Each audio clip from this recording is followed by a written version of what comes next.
Hello and welcome to the Raisina Live studios.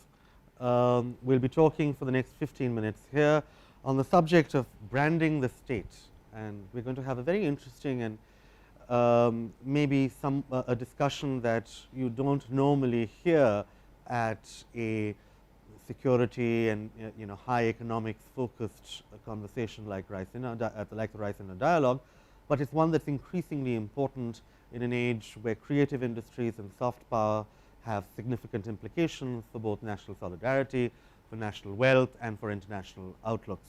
So the question that we're asking ourselves today in the next 15 minutes is, how can countries create new identities for themselves that are relevant both as tools of their soft power and as elements of a strategy for their own culture and media industries? And these are questions that are particularly relevant not only for large countries like India, which are struggling to define their own identity, but for young ones and even maybe for old ones that have a prefixed identity that they may be trying to adapt to a newer age. And with me I have two very interesting panelists. Mr. Yuji Kato is the board from the Cool Japan Fund of Japan, which is an initiative that he will be telling us about in the course of this discussion. And Laura Yerekesheva is from the Institute of Oriental Studies in Kazakhstan. And if you don't mind, Laura, I will start with you. Could you explain to us something about why we would want to talk about the branding of the state, how it matters in terms of current global trends, and so on and so forth? Thank you so much. And first I would like to distinguish between so-called general trends and local. And as for general, I would distinguish the process of globalizations and localizations. So this is a similarly easy process for us and for young and for established nations. It's very important because it gives us the opportunity to speak about the identity-based development, and especially in the terms of how the global could have impact on the local development. And from this perspective, I would say that digital revolution, that this broad cultural market which we see today, and the interdependence and networking and associations of network-based associations could give us the prospect to look deeply into outside the world and to look deeply into us inside. So, and is any market you could find a lot of brandings, like it's usually for marketologists, for economic studies. However, for culture, for different culture with appearing, popping up after the start of globalization, it also have a special meaning because it gives the opportunity for each culture and the culture-based nation state and economies as well to project themselves into the outside world. And out of this global market, we need to pick up to choose those ones who are attractive, who are bright, who are new, and who may be exotic to some extent. And from these global trends, I would say also that localization gives us the opportunity to look into introspective, to have introspective view into our inner side. So I think that's very interesting because there are 2 points that stand out. The first is that in some places you're saying in an age of globalization, it's almost like there is a cultural marketplace as well.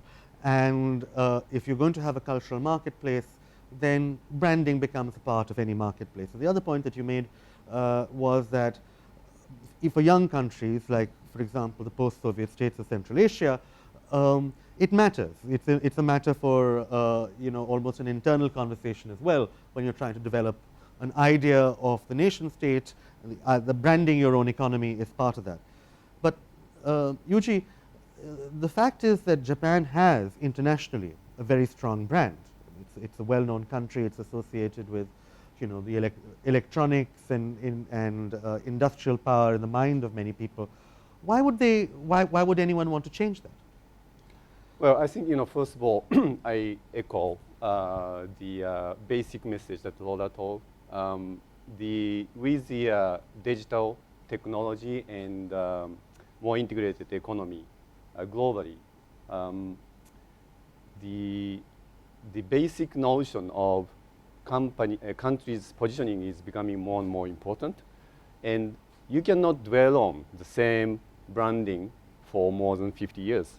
Now, the the Japan has an Olympics game in 1964. Now this year, 2020, we have another Olympics, so that's 56 years.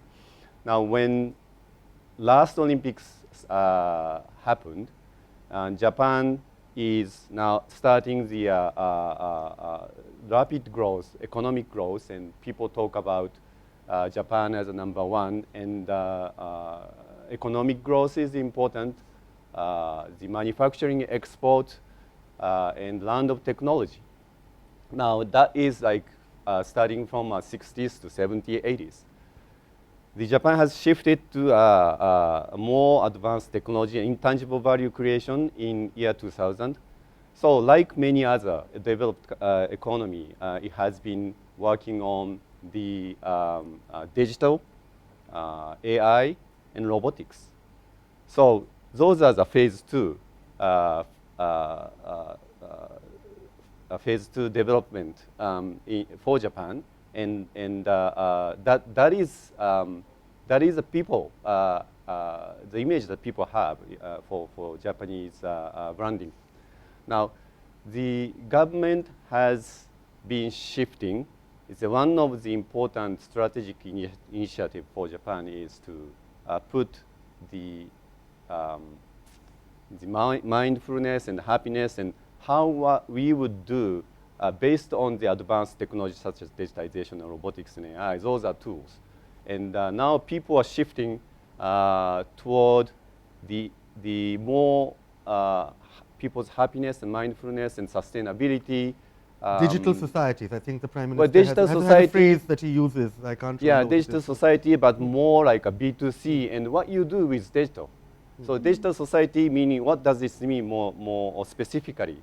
Meaning that that's the art, food, and tourism, entertainment. Those kind of B2C businesses are increasingly important, and Cool Japan, what we have as a strategic initiative, is to promote those businesses together with other countries, other market. So that is a phase three stage for the future from year 2020. After 56 years, the Olympics game is coming, and Japan is now trying to expand their business. And Cool Japan Fund, where I belong to, is doing investment work to expand those B2C business together with other countries, seeking global synergy, standing by the notion of national identity and culture.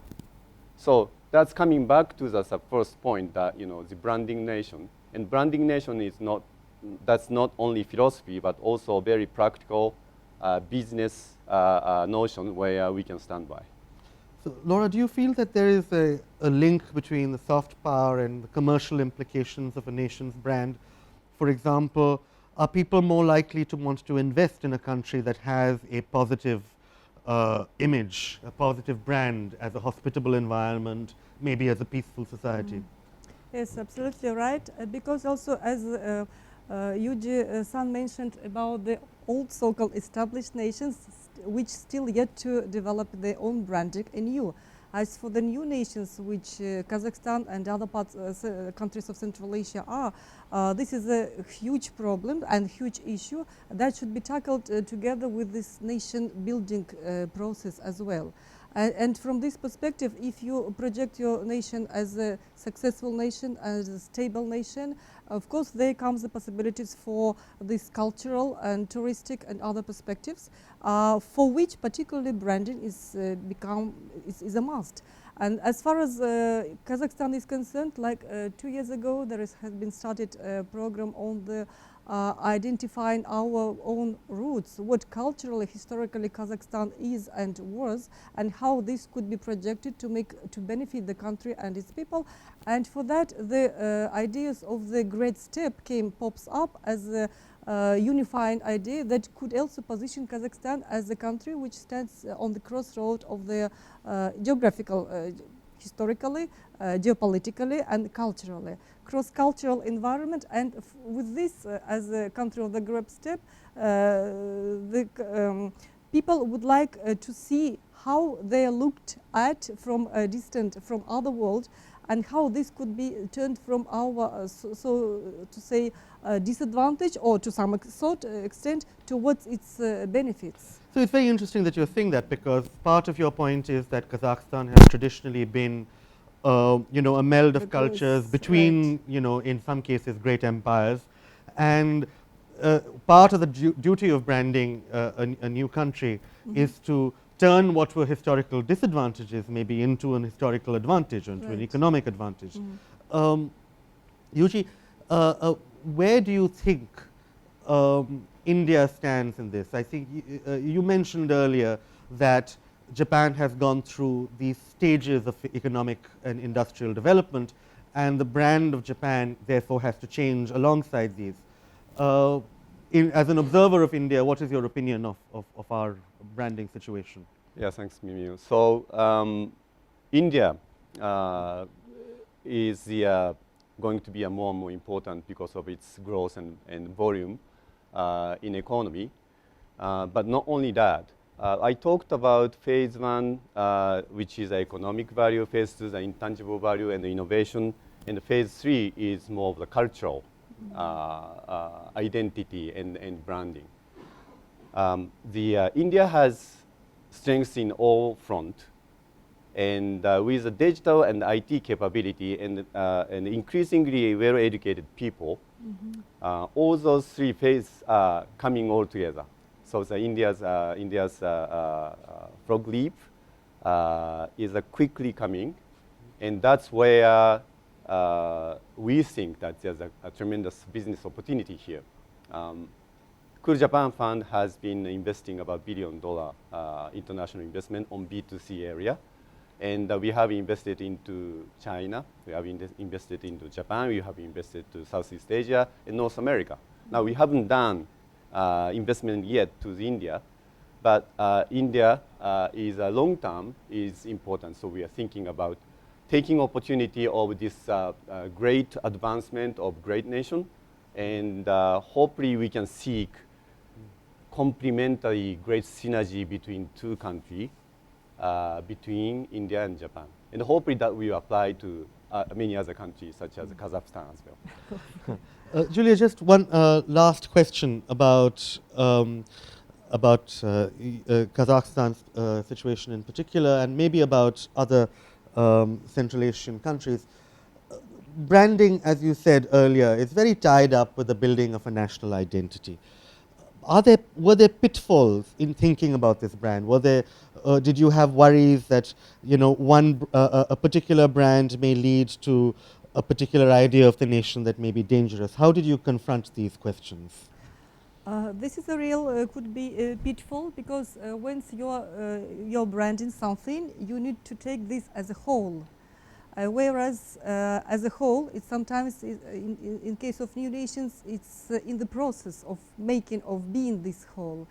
And for this particular reason, I would say that to have branding, it should be very carefully done in terms of not neglecting the other parts of society, which could contribute, and the cultures of the society towards this. I'm telling this because Kazakhstan is a multinational, multi-ethnic, multi-confessional country. And we have more than 120 ethnic groups, we have more than 40 religions and denominations. And due to all this, the ideas of making the melting pots type of nation is becoming has its own disadvantages and advantages. So as I mentioned earlier, in branding we should convert those type of disadvantages towards the benefits. In case of, for example, multi-ethnic and multi-confessional, the idea of cross-cultural contacts becomes a very important one. Historically it was so, nowadays it is, and so why not to focus on this particularly, and on a high level, political level, it is already had been done throughout 2 decades almost, when since 2003 we have, projecting Kazakhstan as a place for interaction of mediation and as a place where different religions and leaders of world religions could come and discuss. And for particular, the Congress of World Religions that takes place every 3 years in Kazakhstan, or we have another instrument at the Assembly of People of Kazakhstan, which is hugely important in case of our, as perhaps in any other, as in India, because as a multi-ethnic state, which is hugely important for consolidating different ethnic groups towards something, one nation. And branding as a country of cross-cultural contacts is could double affect both the political, geopolitical, as well as economic development. Thank you. I think that we've had two very different, but very, in some ways, quite similar visions of how to fix and how to develop a nation's brand. I think that this is a much longer conversation and one that we should increasingly hear in dialogues such as this one. And we look forward to hearing from both of you again in the future. Thank you. Thank you. Thank you. Thanks so much.